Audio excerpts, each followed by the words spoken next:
Tubuh besar Lei Ji mengeluarkan tekanan kuat saat ia dengan cepat bergerak di wilayah barat aliansi. Tidak jauh dari sana, ada sinar energi pedang. Itu adalah sekelompok kultivator Al-Hiven. Orang yang memimpin adalah salah satu dari surgawi bumi. Saat dia pertama kali melihat tubuh besar Lei Ji, dia menjadi waspada. Bahkan para kultivator di belakangnya siap untuk menghadapi lawan yang tangguh dan ada kilatan mantra. Sama seperti saat ini, mata pemimpin menyipit saat dia melihat Wang Lin dan bocah berkepala besar di punggung Lei Ji. Dia tersentak, segera mundur beberapa langkah dan dengan hormat berkata, "Salam, surgawi guntur." Nama, Su Emyu, terkenal di Al-Hiven dan dia secara pribadi menyaksikan tindakan heroik Wang Lin. Dia sangat mengagumi Wang Lin, dan kekagumannya benar-benar tulus. Wang Lin sedikit mengangguk dan tidak berbicara. Kecepatan Lei Ji sangat cepat, jadi dia dengan cepat terbang oleh para kultivator ini. Tidak sampai Wang Lin berada jauh dari sana, kultivator itu melihat ke belakang dengan iri dan berkata, "Seseorang dengan gunung seperti itu memang layak menjadi surgawi guntur Al-Hiven." Dia bukan satu-satunya yang iri pada Wang Lin. Kultivator lainnya semua merasa kagum dan iri terhadap Wang Lin. Saat Lei Ji bergerak maju, mereka bertemu lebih banyak lagi kultivator Al-Hiven. Jelas bahwa daerah ini benar-benar ditempati oleh Al-Hiven. Saat para kultivator itu melihat Wang Lin, mereka semua menjadi hormat, dan saat mereka melihat Lei Ji, mereka dipenuhi dengan keterkejutan dan kekaguman.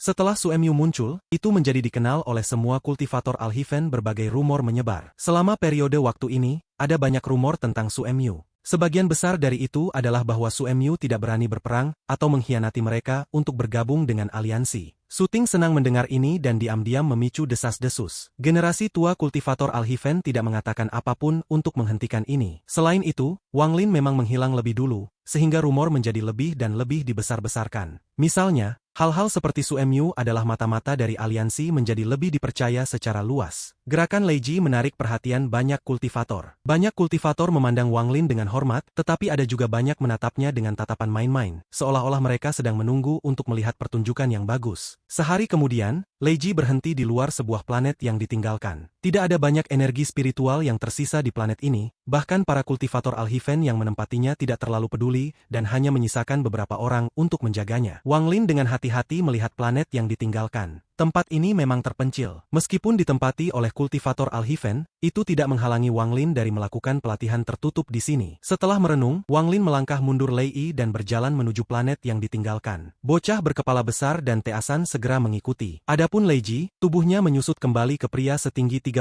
kaki dan mengikuti di belakang mereka. Saat dia mendekati planet ini, dia mendengar raungan dari planet ini. Meskipun ditinggalkan, masih ada sejumlah besar binatang buas di planet ini. Binatang buas ini tidak memiliki kecerdasan dan mengandalkan insting untuk bertahan hidup. Ada ular yang panjangnya puluhan kaki dan harimau dengan sayap, itu semua sangat umum. Saat Wang Lin mendarat di planet ini, beberapa kultivator yang ada di sini terbangun dari kultivasinya. Mereka sedikit ragu sebelum terbang dengan energi pedang. Tempat yang dipilih Wang Lin adalah puncak gunung. Gunung ini sangat aneh, itu seperti jari yang menunjuk lurus ke langit seolah akan menembus langit. Sambil berdiri di gunung yang aneh, Teasan segera meninju gunung untuk membuat gua. Dia melakukan ini tanpa menunggu perintah Wang Lin. Pada saat ini beberapa sinar cahaya melayang di langit dan para kultivator yang berada di sini mendekat. 5 atau 6 orang berhenti 1000 kaki jauhnya dan dengan hormat berkata, "Salam, surgawi guntur." Wang Lin sedikit mengangguk dan perlahan berkata, "Aku harus mengolah mantra surgawi di sini. Jangan ganggu aku." Para kultivator ini dengan cepat mengangguk sebelum menggenggam tangan mereka dan pergi. Setelah mereka pergi, tangan Wang Lin membentuk segel dan pembatasan pemusnahan keluar. Saat tangannya terus bergerak, Wang Lin menempatkan pembatasan di mana-mana, sampai ada jejak pembatasan di seluruh gunung.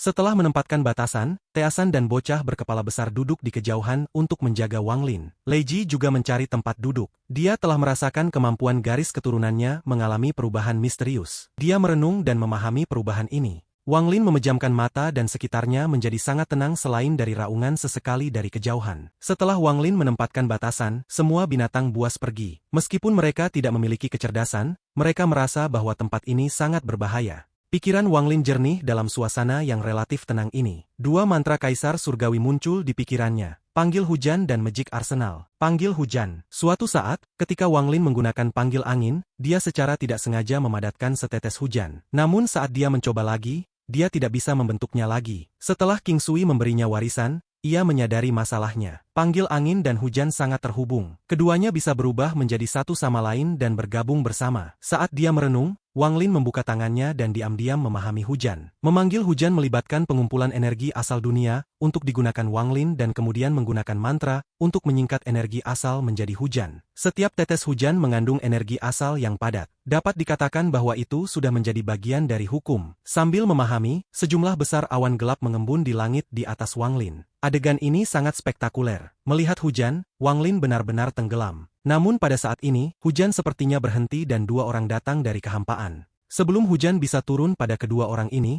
hujan akan segera menghilang dan berubah menjadi kabut dalam jumlah besar. Tidak setetes pun hujan jatuh pada keduanya. Su Emyu, apakah kamu mengenali kejahatanmu? Raungan datang dari salah satu dari mereka. Orang ini adalah orang tua, Wang Lin telah melihat orang ini sebelumnya. Jika Wang Lin ingat dengan benar, orang ini adalah penatua yang bertanggung jawab atas hukuman. Master Flamespark berdiri di samping orang itu dengan ekspresi muram saat dia menatap Wang Lin dengan tatapan dingin. Hujan berubah menjadi sejumlah besar awan, seolah-olah ada api yang menyala, dan ini membuatnya merasa seperti dia mengeluarkan tekanan yang tak terbayangkan. Seolah-olah dia bisa menggunakan awan-awan ini untuk membuat dunia runtuh hanya dengan pikiran. Kejahatan apa? Ekspresi Wang Lin tenang saat dia melihat pria tua itu. Orang tua ini bertanya padamu kemana kamu pergi dan apa yang kamu lakukan selama perang dengan aliansi. Kamu adalah surgawi guntur dari sistem bintang Alhiven, namun kamu menghilang sebelum perang. Bagaimana itu bukan kejahatan? Tuan Flamespark masih belum berbicara, tetapi ekspresinya menjadi lebih dingin. Selama beberapa hari terakhir, akal ilahinya telah tersebar di wilayah Alhiven dan dia tidak dapat menemukan Wang Lin. Adapun tempat-tempat yang lebih jauh lagi, dia berhati-hati dan tidak berani sembarangan menjelajahi. Ekspresi Wang Lin masih tenang saat dia dengan tenang berkata, aku pergi untuk membunuh Yu Fei dari aliansi domain pembunuh. Setelah dia berbicara, pria tua itu terkejut dan mata Tuan Flamespark bersinar. Ekspresi pria tua itu berubah suram dan berteriak, pembunuh Yu Fei? Su Emyu, apakah kamu pikir aku anak berusia 3 tahun? Jangan mengarang nama, apalagi domain pembunuh. Ekspresi Wang Lin tenang dan dia bahkan tidak melihat pria tua itu. Sebaliknya, tatapannya jatuh pada Master Flamespark. Saat Master Flamespark menatap Wang Lin, rasa dingin di wajahnya mereda, dan dia berkata, aliansi budidaya memang memiliki domain pembunuh dan memang ada duo pembunuh jiwa. Namun apakah kamu memiliki bukti bahwa kamu membunuhnya? Saat Master Flamespark berbicara, pria tua di sampingnya segera berhenti berbicara. Wang Lin tanpa ekspresi saat dia mengeluarkan cabang setengah pohon di tangannya. Masih ada petir bergerak di sekitar cabang pohon.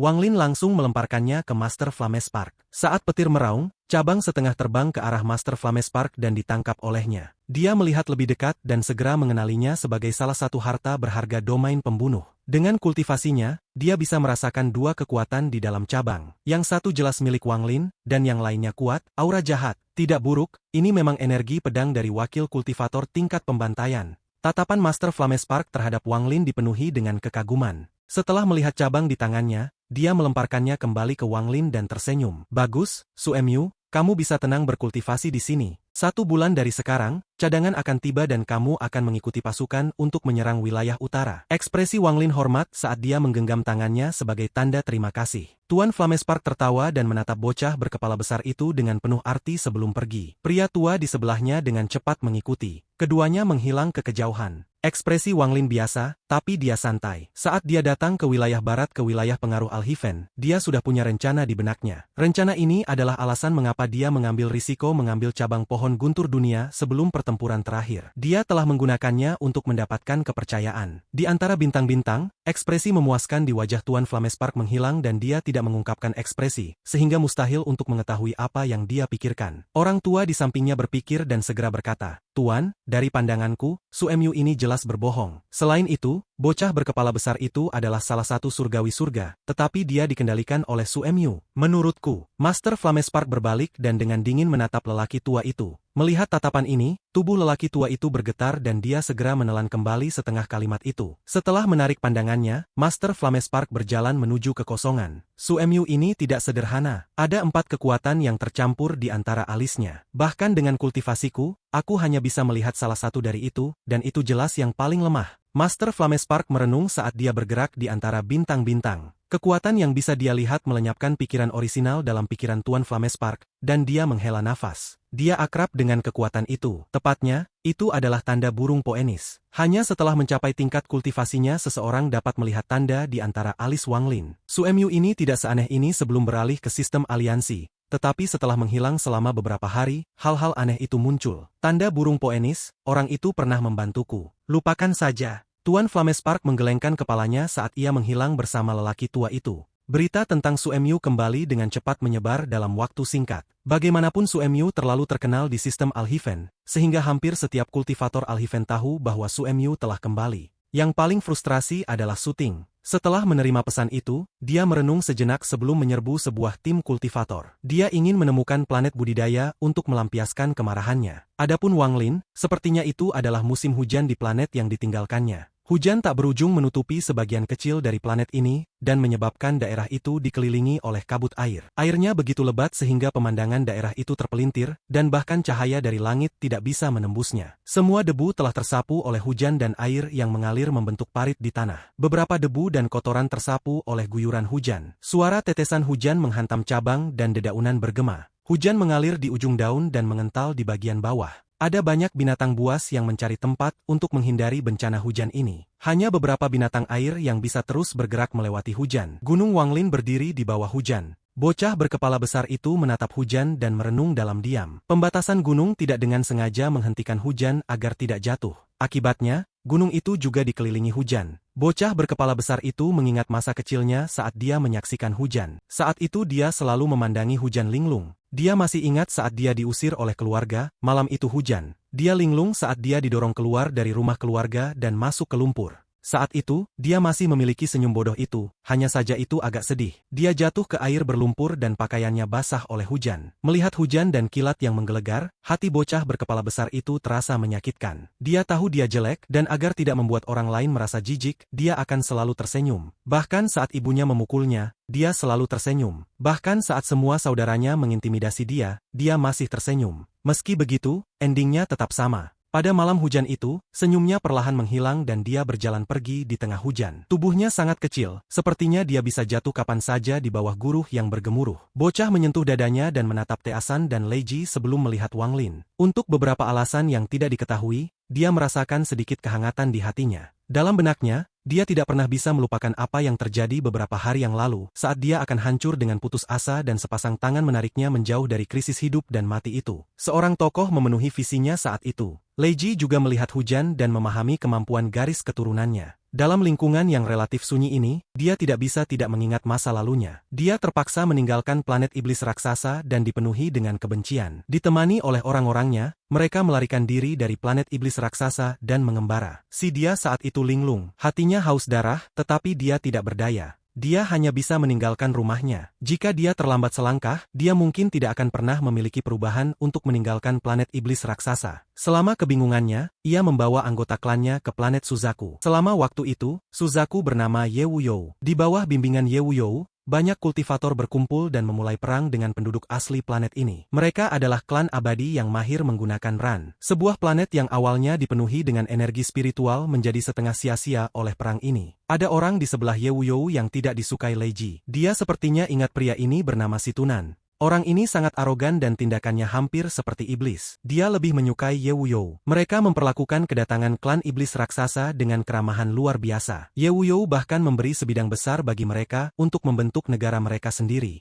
Sebidang tanah ini tidak dekat dengan klan abadi. Dia tidak bisa menemukan cara untuk membalas kebaikan ini selain mengambil kapak perangnya dan membantai klan abadi sendiri. Dia mendapatkan kepala klan abadi untuk membayar Yu You. Melihat kehidupan masa lalunya, Leiji merasa menyesal. Dia tidak sebodoh dia melihat ke permukaan. Sebenarnya, dia sangat licik. Dia telah mengalami terlalu banyak dalam puluhan ribu tahun hidupnya. Hanya saja dia telah dipenjara oleh mayat sekte terlalu lama dan pikirannya kacau. Itu karena dia sangat licik sehingga Leiji setuju untuk menjadi tunggangan Wang Lin tanpa ragu. Setelah mengamati Wang Lin, dia merasa bahwa jika dia mengikuti Wang Lin, dia mungkin bisa kembali ke planet iblis raksasa untuk membalas dendam. Secara khusus, selama pertempuran sebelumnya, saat Wang Lin mengeluarkan raungan itu, telah mengguncang pikirannya. Pada saat itu, semua rencananya berantakan dan wasiat yang ditinggalkan oleh leluhurnya dari kedalaman jiwanya membuatnya menyerah pada auman. Pada saat itulah gagasan mengikuti Wang Lin menjadi kuat di benaknya. Aku tidak akan mendapatkan perhatian dengan menjadi gunung biasa. Semuanya akan bergantung pada kemampuan garis keturunanku. Sambil memikirkan ini, Lei Ji menutup matanya dan terus memahami kemampuan garis keturunannya. Saat Wang Lin duduk di sana, hujan turun dari langit dan jatuh di tubuhnya. Energi dingin perlahan memasuki tubuh Wang Lin dari hujan. Dia perlahan-lahan berkultivasi dan akal ilahinya menyebar. Gunung adalah pusat dan akal ilahinya meliputi daerah sekitarnya. Pada saat ini akal ilahinya terpecah menjadi potongan-potongan yang tak terhitung jumlahnya dan mencoba bergabung dengan hujan. Namun saat dia bergabung dengan hujan, hujan akan lenyap ke bumi. Pada saat itu, akal ilahinya dapat dilepaskan. Ini berulang-ulang, seolah hujan tidak memiliki perlawanan terhadap akal ilahi Wang Lin. Tapi itu juga karena energi asal dunia di dalam hujan akan menghilang saat itu menyentuh tanah. Ini adalah sesuatu yang tidak bisa dihentikan Wang Lin.